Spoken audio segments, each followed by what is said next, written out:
Welcome to the Ducks Unlimited podcast, the only podcast about all things waterfowl. From hunting insights to science-based discussions about ducks, geese, and issues affecting waterfowl and wetlands conservation in North America, we bring the resource to you. The DU Podcast with your hosts, Chris Jennings and Dr. Mike Brazier. Hey everybody, welcome back to the Ducks Unlimited podcast. We are back with season 2. I've got my co-host, Dr. Mike Brazier, joining me. How are you, Mike? I'm doing well, Chris. How are you doing? Doing well.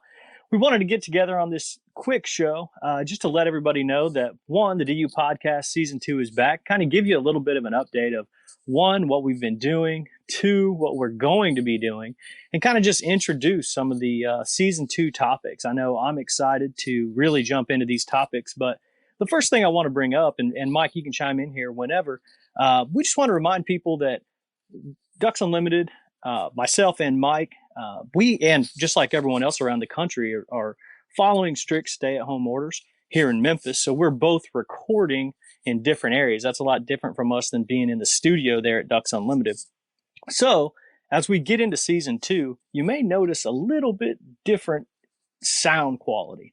And first of all, I don't want you to blame that on our awesome producer, Clay Baird, because he's been doing a fantastic job kind of piecing these together as Mike and I are making these recordings. I mean, personally, I'm recording them in a small room in my garage. I don't know where you're at, Mike, but I've been dancing around from one room to the next trying to find the location where I get the best cellular and Wi-Fi reception, and those two things don't necessarily occur in the same place. So it does certainly make it a bit of a challenge trying to ensure we get good reception here. But you're right, the producer, Clay Barrett, has done a great job finding some software that seems to give us some pretty good audio quality. So it might sound a bit different, but we do still hope, as you say, that it sounds good to the listeners. Absolutely. And the first thing we want to mention as we kick off season 2 is Ducks Unlimited's fundraising mission has been halted. I mean, there have been more than 2,000 events canceled. Dollars raised for conservation has definitely not necessarily come to a screeching halt. And a lot of that is because a lot of these events, different volunteers and chapters throughout the country have really been turning towards raising money for wetlands conservation through their digital reach. So either Facebook or Instagram or Twitter, email, people are really reaching out. And there's several different ways that you can contribute. Any of our listeners can obviously get involved in, we're doing auctions online. There's special DU event merchandise that's never been available to the general public before, other than at events, are now available online. So if you guys can get on there and check those out, that would be a great help for wetlands conservation. Chris, if I could jump in here, I would just say that if people haven't seen those online auctions, I would really encourage them to go online and try to find them. I get notices all the time on Facebook from different Ducks Unlimited chapters. I also get email notifications of these online auctions. And I've actually bid on some items myself. I've won a couple of items, and there are some really good opportunities and really good packages that you might have access to through these online auctions that you otherwise would not if you just attended a regular banquet. So it's a great opportunity out there to continue to support Ducks Unlimited and to kind of get your hands on some items that might be unique given the things you normally see. Absolutely. And in regards to that as well, while our fundraising mission continues, our conservation mission is ongoing as well. And Mike, do you have any insight on, some of the different things that DU is doing? There's certain web pieces that you can get online and read about how our conservation efforts are still going on throughout the country. But if you can provide a little bit of insight to that would be great.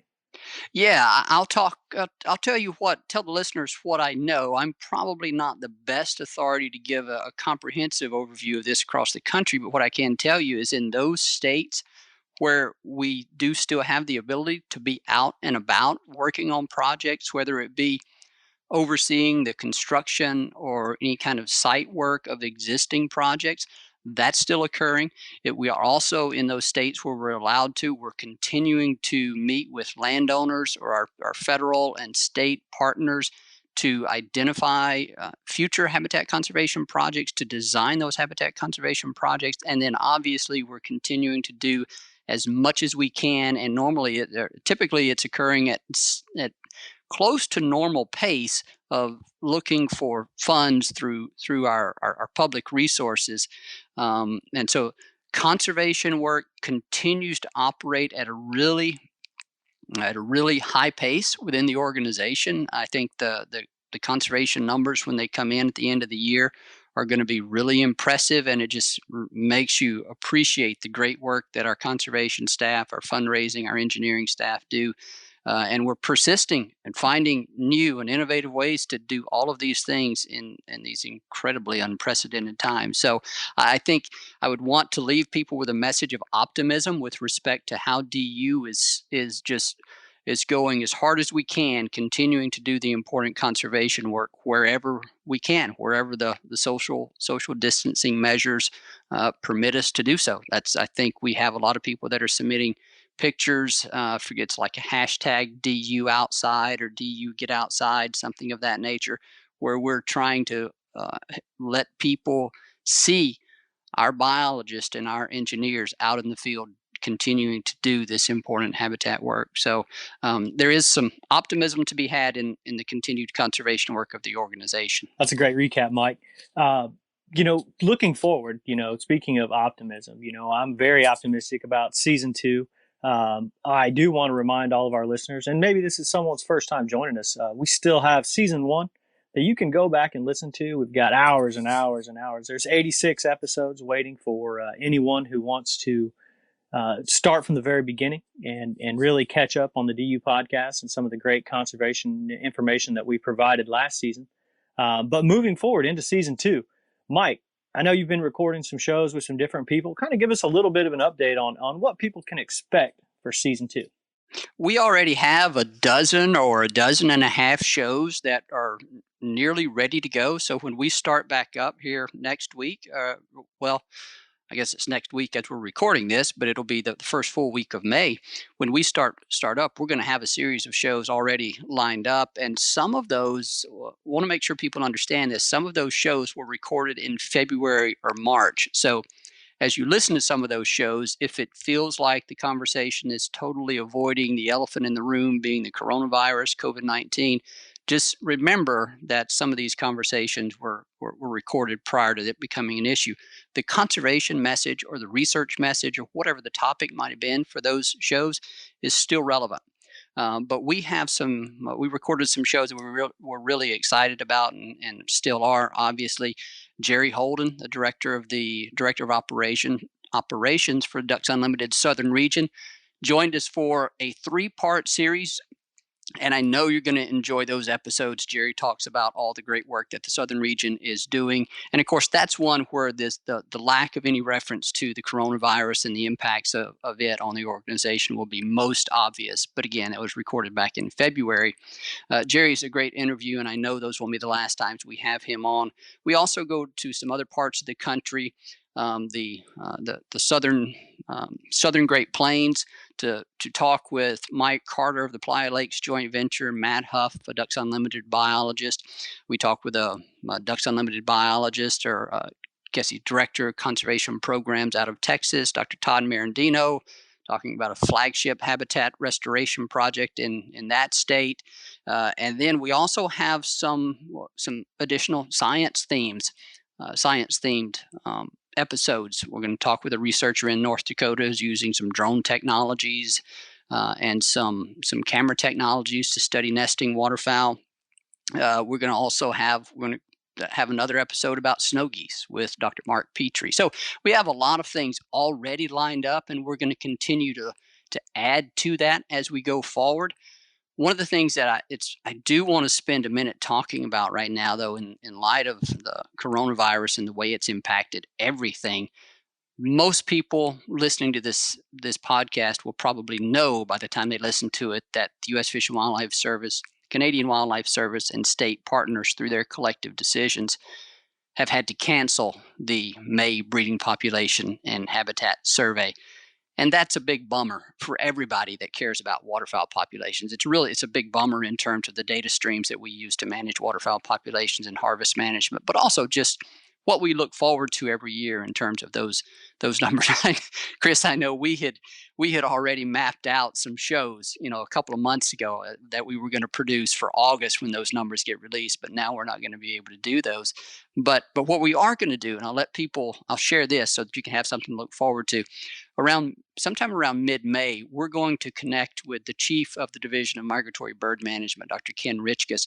We're going to have him on the podcast to talk to him about this very issue, so that you don't have to hear about these issues and the decisions that are likely to occur from us. You get to hear it directly from the people that are at the top, that are kind of overseeing some of this collaborative decision making. So I think you'll really want to tune in for that episode.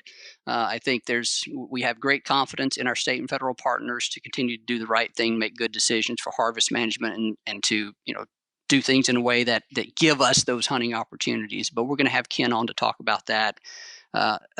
Chris, I think we'll also have some.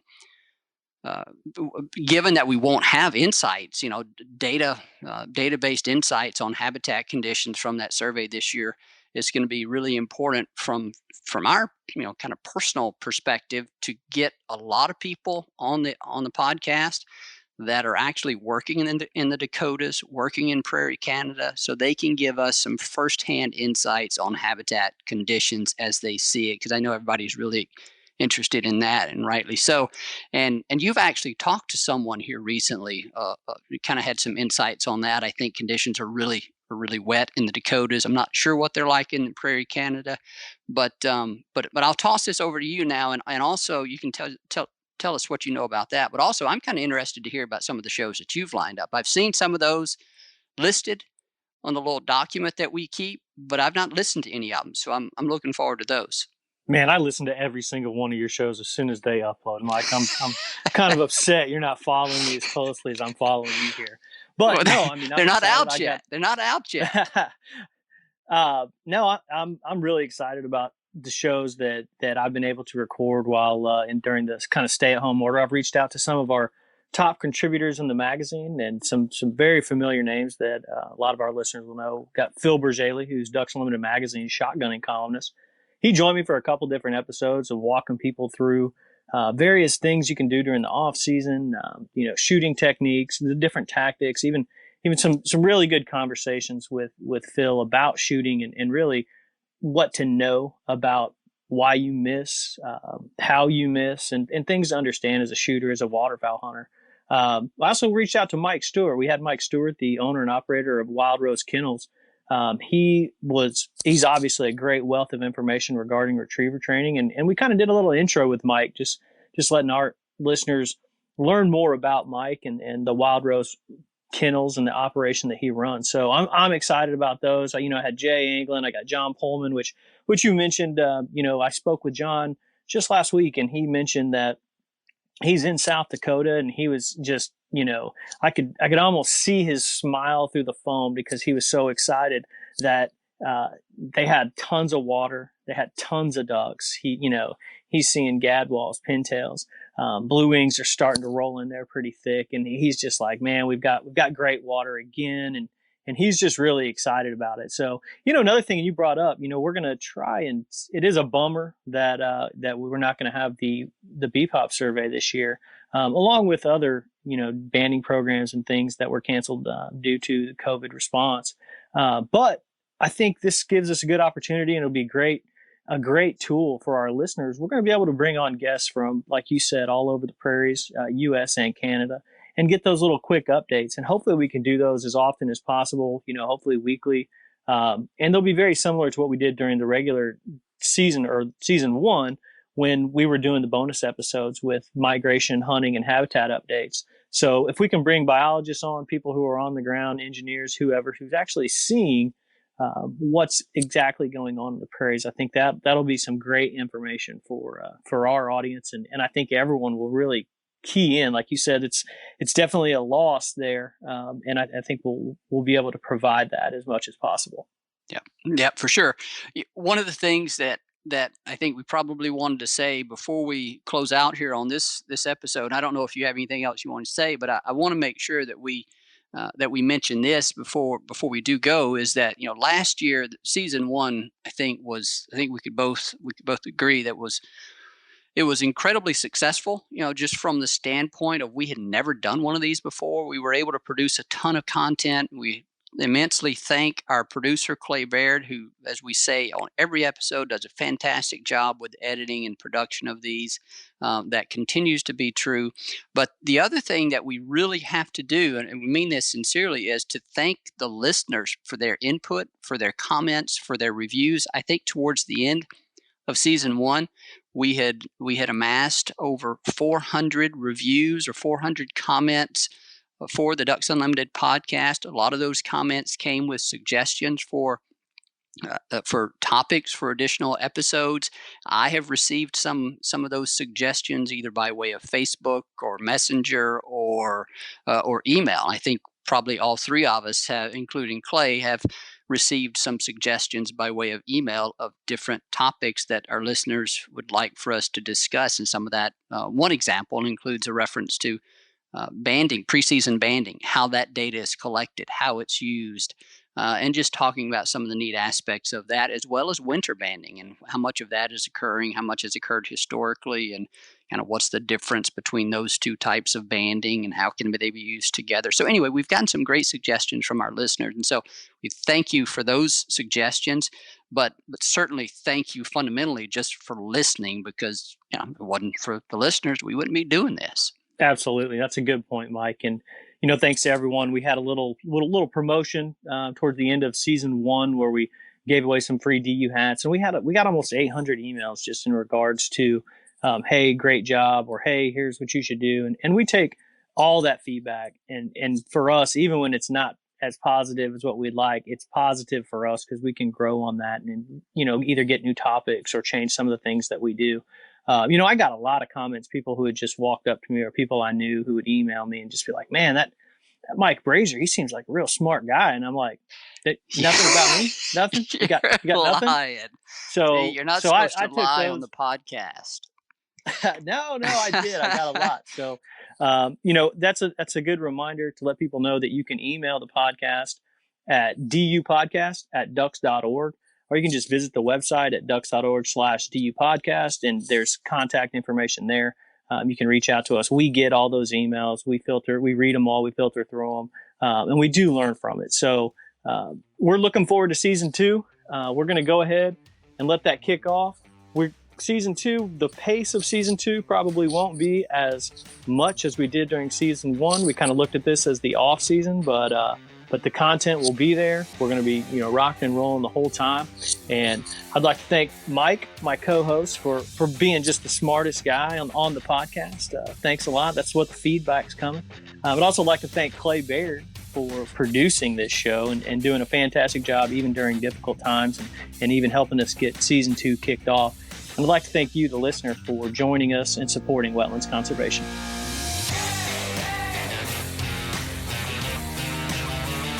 Thank you for listening to this episode of the DU Podcast. Be sure to rate, review, and subscribe to the show, and visit www.ducks.org/DU Podcast for resources based on today's topics, as well as access to more episodes. Opinions expressed by guests do not necessarily reflect those of Ducks Unlimited. Until next time, stay tuned to the Ducks.